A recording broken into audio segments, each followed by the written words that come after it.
RSS જે નામો આપે છે એ ભાજપને પસંદ નથી આવતા અને ભાજપ જે નામો આગળ મૂકે છે એ આરએસએસને પસંદ નથી આવતા.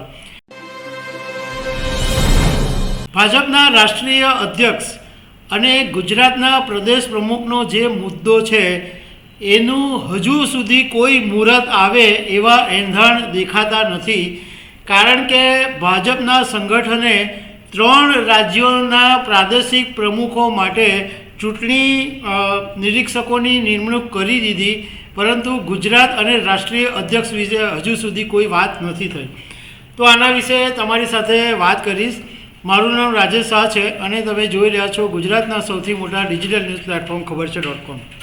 લોકસભા 2024ની ચૂંટણીમાં ભાજપના રાષ્ટ્રીય અધ્યક્ષ જેપી નડ્ડાને કેબિનેટ મંત્રી બનાવવામાં આવ્યા અને એમનું આ પદ ત્યારથી ખાલી છે, પરંતુ ઇન્ચાર્જ તરીકે તેઓ જવાબદારી સંભાળી રહ્યા છે. પરંતુ રાષ્ટ્રીય અધ્યક્ષનું જે પદ છે એના માટે ભાજપે હજુ સુધી કોઈ જાહેરાત નથી કરી અને ઘણા સમયથી આ બાબતે એવી ચર્ચા ચાલી રહી છે કે ભારતીય જનતા પાર્ટી અને રાષ્ટ્રીય સ્વયંસેવક સંઘ આરએસએસ વચ્ચે આ મુદ્દે ભારે ખેંચતાણ ચાલી રહી છે અને આ ખેંચતાણનો હજુ સુધી કોઈ ઉકેલ આવ્યો નથી.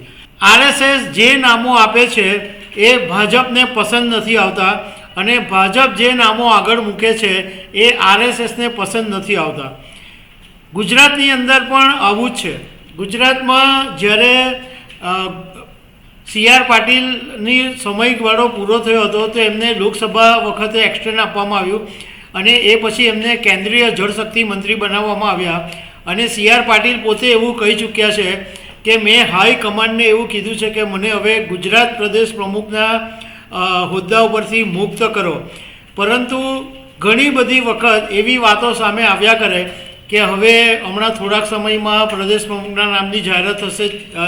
14 જાન્યુઆરીથી આ વાત ચાલે છે, પણ કોઈક ને કોઈક બાબતે આ બાબત ટલ્લે ચડી રહી છે.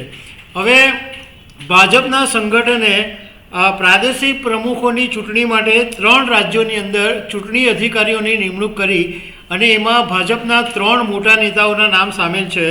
એક કિરેન રિજિજુ, એક રવિશંકર પ્રસાદ અને એક હર્ષ મલ્હોત્રા. આ 3ને જુદા જુદા રાજ્યોની પ્રદેશ પ્રમુખની ચૂંટણી માટે અધિકારી તરીકે નિમણૂક કરવામાં આવી. એમાં મહારાષ્ટ્ર, ઉત્તરાખંડ, પશ્ચિમ બંગાળ છે. મહારાષ્ટ્રમાં કિરણ રિજિજુને અધિકારી તરીકે નિમણૂક કરવામાં આવી, ઉત્તરાખંડમાં હર્ષ મલ્હોત્રાની અને પશ્ચિમ બંગાળની અંદર રવિશંકર પ્રસાદની નિમણૂક કરવામાં આવી.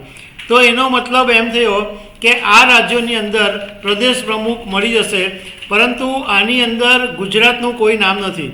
ભાજપ ધારતે તો ગુજરાત અને રાષ્ટ્રીય અધ્યક્ષનું જે ચૂંટણી છે એ પણ સાથે કરી શકે એમ હતી, પરંતુ કોઈક ને કોઈક કારણસર આ વાત ટલ્લે ચડી રહી છે અને હવે અત્યારે નજીકના દિવસોમાં કોઈ મુહૂર્ત આવે એવું દેખાતું નથી.